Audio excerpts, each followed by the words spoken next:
Dicen que el comunismo promete igualdad, un mundo donde nadie es pobre, donde todos tienen lo mismo. Pero hay algo que casi nunca te dicen.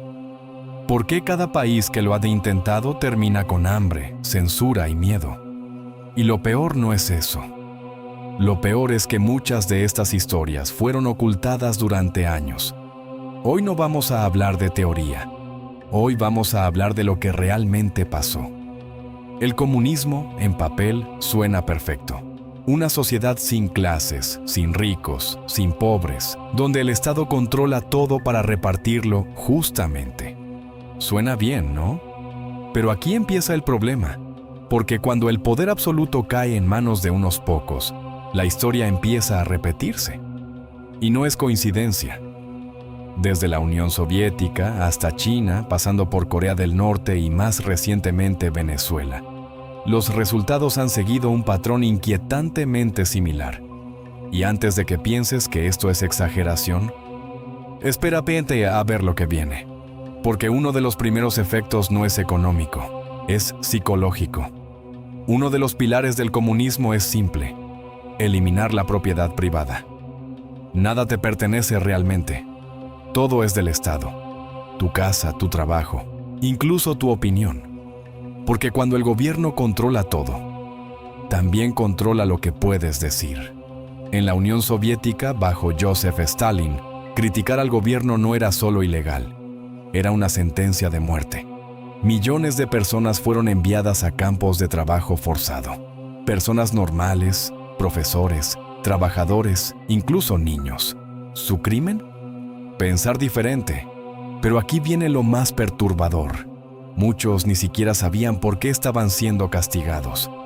Solo desaparecían, sin juicio, sin explicación.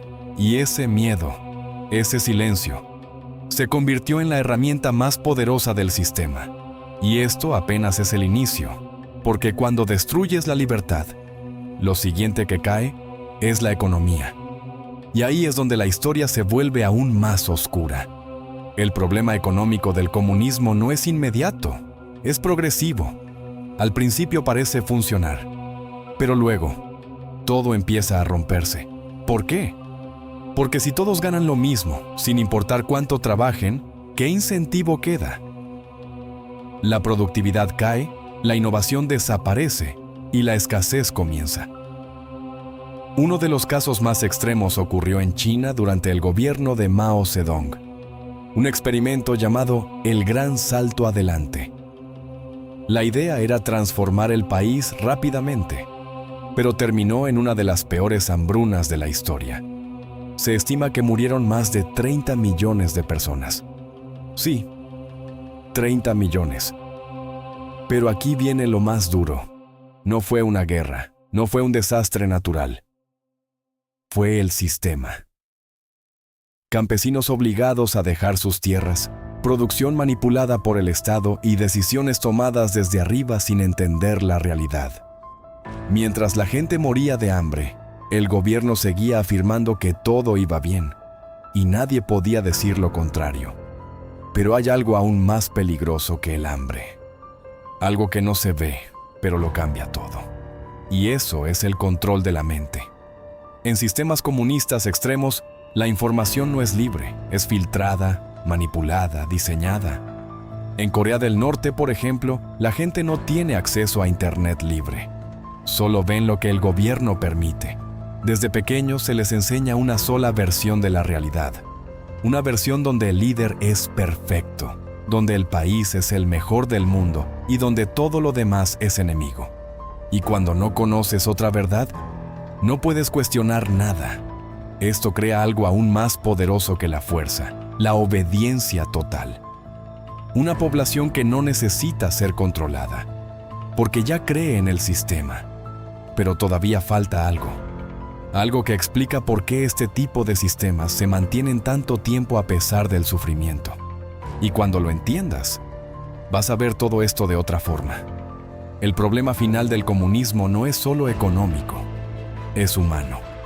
Porque requiere algo imposible, líderes perfectos. Pero la historia ha demostrado lo contrario.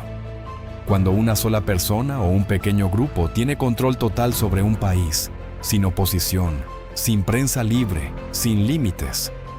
El resultado casi siempre es el mismo: corrupción, abuso y poder sin control.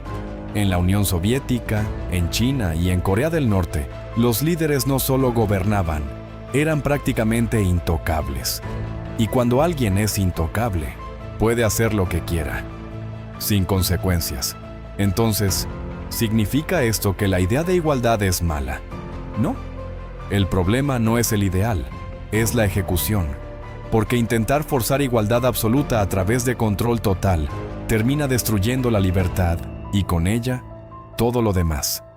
La historia no miente, los patrones se repiten. Y aunque las promesas suenen bien, los resultados hablan por sí solos. Ahora te dejo una pregunta. ¿Vale la pena sacrificar la libertad por una promesa de igualdad? Porque esa es la verdadera discusión. Si este tema te hizo pensar, suscríbete, porque en este canal vamos a seguir destapando cosas que muchos prefieren no hablar. Y te aseguro algo, esto apenas fue el comienzo.